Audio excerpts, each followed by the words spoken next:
अस्सलाम वालेकुम friends. Android application development सीखने की सीरीज़ में आज हम देख रहे हैं फ्रैगमेंट्स इन एंड्रॉयड। और फ्रैगमेंट्स इन एंड्रॉयड की सीरीज़ का लेक्चर नंबर 5 है या पार्ट नंबर 5 है, जिसमें हम देखेंगे कि हम कैसे एक एक्टिविटी से फ्रैगमेंट के अंदर डेटा जो है कम्युनिकेट कर पाते हैं, या फिर हम ये कह सकते हैं कि फ्रैगमेंट को कैसे कोई मैसेज भेज सकते हैं एक्टिविटी से। ठीक है, तो जैसे कि आप देख सकते हैं मैंने मेन एक्टिविटी की XML फाइल ओपन की हुई है। यहाँ पर एक एडिट टेक्स्ट है जिसमें हम कोई मैसेज टाइप करेंगे। फिर हमारे पास एक बटन है ऐड फ्रेगमेंट का, जो फ्रेगमेंट को ऐड कर देगा। किस जगह पे ऐड कर देगा, यहाँ पर एक और फ्रेम लेआउट है मेरे पास इसी स्क्रीन के ऊपर, एक्टिविटी की स्क्रीन के ऊपर, फ्रेगमेंट कंटेनर के नाम से।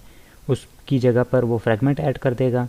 और लेकिन उस फ्रेगमेंट को जैसे ही ऐड करेगा तो उस फ्रेगमेंट के अंदर XML फाइल है, और उसकी XML जो है उसके अंदर एक टेक्स्ट व्यू है, और उस टेक्स्ट व्यू के ऊपर क्या सेट कर देगा, वो वाला मैसेज जो एक्टिविटी ने इस फ्रेगमेंट को पास किया है। ठीक है, तो हम ये कैसे कर पाएंगे, तो अभी हम देखते हैं। सबसे पहले तो मैं मेन एक्टिविटी पे चला जाता हूँ, और जैसे कि आप देख सकते हैं मेरे पास ऐड फ्रेगमेंट का बटन है, और उस पर मैं सिंपली क्या कर दे रहा हूँ, एक फ्रेगमेंट को ऐड कर रहा हूँ। ठीक है, फ्रेगमेंट कंटेनर की आईडी पास की है, कंटेनर की आईडी, और फिर फ्रेगमेंट का ऑब्जेक्ट जो हम बनाना चाहते हैं उसको पास कर दे। इससे क्या हो जाएगा कि सिंपली एक फ्रेगमेंट ऐड हो जाएगा इस कंटेनर के अंदर। ठीक है, इतना तो आप पहले ही जानते हैं। बस अभी हमने काम क्या करना है कि हमने क्या करना है, हमने यहाँ से इसको कोई मैसेज भी भेजना है साथ। तो हम क्या कर देते हैं, ये जो फ्रेगमेंट का ऑब्जेक्ट मैंने बनाया है इसके अंदर एक मेथड होता है सेट आर्गूमेंट्स का। ठीक है, और आप देख सकते हैं मेरे पास ये क्या लेता है, बंडल का ऑब्जेक्ट लेता है। ठीक है, तो मुझे बंडल का ऑब्जेक्ट भी बनाना पड़ेगा। तो मैं क्या कर देता हूँ, यहाँ पर मैं क्या कर देता हूँ, बंडल, इसी तरीके से बंडल और इक्वल न्यू बंडल। ऑब्जेक्ट बन गया बंडल का। अब इसी बंडल के अंदर जैसे कि इंटेंट के साथ हम भेजते हैं put extra, put int extra, put string extra, इस तरह के हम मैसेजेस भेज सकते हैं। तो पुट, और यहाँ पर आप देख सकते हैं पुट के साथ जैसे ही मैं पुट लिखता हूँ तो ये कई सारे मेथड आ रहे हैं। मतलब स्ट्रिंग के लिए भी आ रहा है, फ्लोट के लिए भी आ रहा है, इंटीजर के लिए भी आ रहा है, पार्सलेबल के लिए भी आ रहा है। पार्सलेबल जो है वो हम नेक्स्ट उसमें देखेंगे एक दो वीडियो में। तो फिलहाल हम स्ट्रिंग को ही पास कर देते हैं, पुट स्ट्रिंग, हाँ यही है, ये पुट स्ट्रिंग। और जैसे कि आपको पता है कि जैसे ही हम कोई इंटेंट के थ्रू या फिर बंडल के थ्रू ऑब्जेक्ट पास करते तो हमें एक की देनी होती है और फिर वैल्यू देनी होती है। तो हम की एक दे देते हैं। तो फर्स्ट में हम की देते तो मैं दे देता हूँ बंडल, बल्कि इतना नहीं, मैसेज की दे देता हूँ, मैसेज।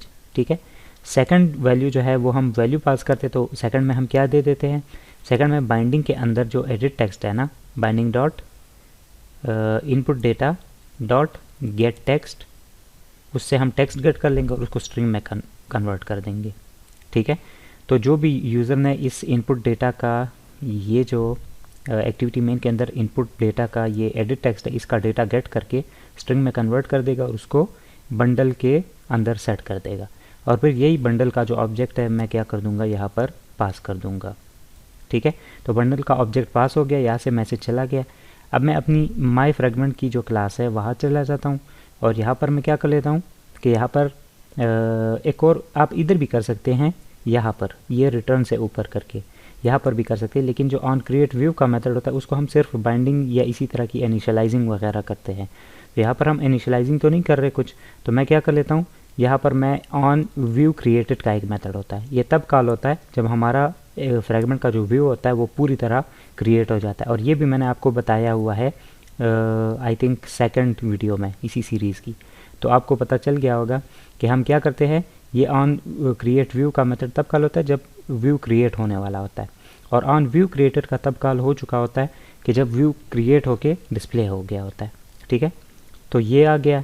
अब मैं क्या कर लेता हूँ, जैसे कि हाँ आपको पता है कि इंटेंट के थ्रू हम डेटा भेजते हैं, तो हम क्या करते हैं कि जो सेंडिंग एक्टिविटी है वो सेंड कर देती है इंटेंट, और जो रिसीविंग एक्टिविटी है वो गेट इंटेंट करके ऐसे हमारे पास मैसेज गेट करती है। यहाँ पर फ्रेगमेंट है तो हम क्या करेंगे, इसी के साथ हम बंडल का ऑब्जेक्ट जो कि हमने वहाँ से भेजा था वो हम गेट कर सकते हैं। मैं यहाँ लिख देता हूँ बंडल, और इसको हम गेट कैसे करेंगे, गेट बंडल या गेट आर्गूमेंट्स। ठीक है, तो गेट आर्गूमेंट्स हमें क्या रिटर्न कर देता है, बंडल। ठीक है, तो बंडल का ऑब्जेक्ट तो हम जाते हैं। अब मैं क्या कर लेता हूँ, अब मुझे सेट करना है इसी फ्रेगमेंट के ये जो टेक्स्ट व्यू है इसके ऊपर मुझे सेट करना है मैसेज को, तो इसकी आईडी क्या है, टेक्स्ट व्यू, ठीक है। आप कोई भी आईडी रख सकते हैं। तो मैं क्या कर लेता हूँ, ये जो बंडल है इससे मैसेज मुझे लेना है गेट, तो मैं क्या कर लेता हूँ, मैं binding dot text view dot set text, ठीक है। इसके ऊपर मैंने सेट टेक्स्ट करना है, और कौन सा, जो बंडल के अंदर गेट स्ट्रिंग है, ठीक है ये।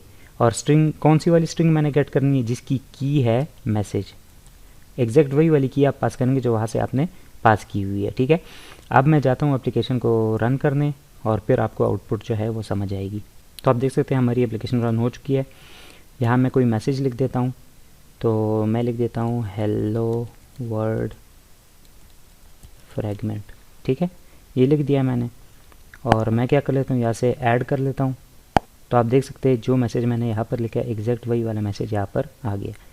अब मैं क्या कर लेता हूँ कि यहाँ पे ये जो मैसेज है इसको चेंज कर लेता हूँ, ठीक है। मैसेज को मैं चेंज कर लेता हूँ, तो हेलो फ्रैगमेंट लिख देता हूँ, और क्या कर देता हूँ कि यहाँ से ऐड कर देता हूँ। तो आप देख सकते हैं हमारे पास मैसेज जो है वो ऐड तो हो चुका है, लेकिन हमारे पास क्या हो गया कि वो उसी के ऊपर एक और फ्रैगमेंट ऐड हो गया है। मतलब ऑलरेडी एक फ्रैगमेंट ऐड था और फिर से एक और फ्रैगमेंट ऐड हो गया। तो हम ये नहीं चाहते, हम चाहते हैं एक ही फ्रैगमेंट एक दफ़ा ऐड हो। तो हम कहते हैं कि यहाँ पर मेन एक्टिविटी पे ये जो ऐड का मेथड है इसको इसको रिप्लेस कर देंगे रिप्लेस मेथड से, मतलब कि इसकी जगह ऐड की जगह हम रिप्लेस यूज़ कर लेंगे। तो ये एरर हमारे पास रिजॉल्व हो जाएगा। ऐड से बेसिकली क्या होता है कि हम जैसे कि एक दो वीडियो पहले, बल्कि एक वीडियो पहले, सेकेंड थर्ड वीडियो थी आई थिंक, जो डायनामिक फ्रेगमेंट्स को हम ऐड कर रहे थे, हम ऐड तो कर रहे थे लेकिन आपको वो रिज़ल्ट सही से नज़र नहीं आ रहा था। तो यही है कि वो ऐड कर देता है लेकिन उसके ऊपर ऊपर ऐड करता जाता है, ठीक है। तो अब अगर हम लिखें हेलो वर्ल्ड फ्रैगमेंट और हम इसको ऐड कर दें, तो आप देख सकते हैं ये आ गया। अब इसके साथ अगर मैं कोई और टेक्स्ट लिख दूं, जैसे वर्ल्ड फ्रैगमेंट ये लिख दूं, तो अभी जैसे ही आप इसको ऐड कर देंगे तो वो पुराना वाला रिमूव होके नया वाला फ्रैगमेंट आ गया, ठीक है। तो रिप्लेस करने से ये काम होता है। अदरवाइज़ वही जो फ्रैगमेंट है उसके ऊपर एक और फ्रैगमेंट ऐड होता है, एक और फ्रैगमेंट होता है, तो इस तरीके से जो व्यू है वो डिस्ट्रॉय हो सकता है, ठीक है। तो उम्मीद है ये वीडियो आपको पसंद आई होगी, और नेक्स्ट वीडियो में मिलते हैं। नेक्स्ट वीडियो में हम क्या करेंगे कि जैसे कि हमने ये मेन एक्टिविटी के अंदर ये फ्रैगमेंट को बंडल भेजा है, तो हमारे पास एक और मेथड होता है कि ये जो बंडल यहाँ से हम भेज रहे हैं, ये वाला काम हम इस मेन एक्टिविटी में नहीं बल्कि इसको हैंडल करने का एक जो प्रोफेशनल वे है हमारे पास, वो फ्रैगमेंट के अंदर यहाँ पर हम हैंडल करते। तो उससे क्या हो जाता है कि वो जैसे ही हम इधर हैंडल करते तो हमारा जो मेन एक्टिविटी का कोड होता है वो बिल्कुल क्लियर होता है। वो सिर्फ सिंपल फ्रैगमेंट को ऐड करने वाला होता है। जैसे ही ऐड हो जाता है तो ये जो बंडल का चक्कर है वो सारा का सारा किधर ट्रांसफ़र हो जाता है, वो माई फ्रैगमेंट क्लास के अंदर ही शिफ्ट हो जाता है। तो इससे कोड की रीडेबिलिटी और कोड जो है वो ऑप्टिमाइजेशन या उसकी रीडिंग जो है वो ज़्यादा इजी हो जाती है। इससे ये कि यहाँ पर आप देख सकते हैं, समझ तो आ रही है कि हम बंडल बना रहे और बंडल को फिर कोई मैसेज दे रहे और वो फिर आगे किधर जा रहा है, फ्रैगमेंट के आर्गूमेंट्स में सेट हो रहा है। लेकिन ऐड फ्रैगमेंट के अंदर ये वाला कोड जो है ये इतना मीनिंगफुल नहीं होता।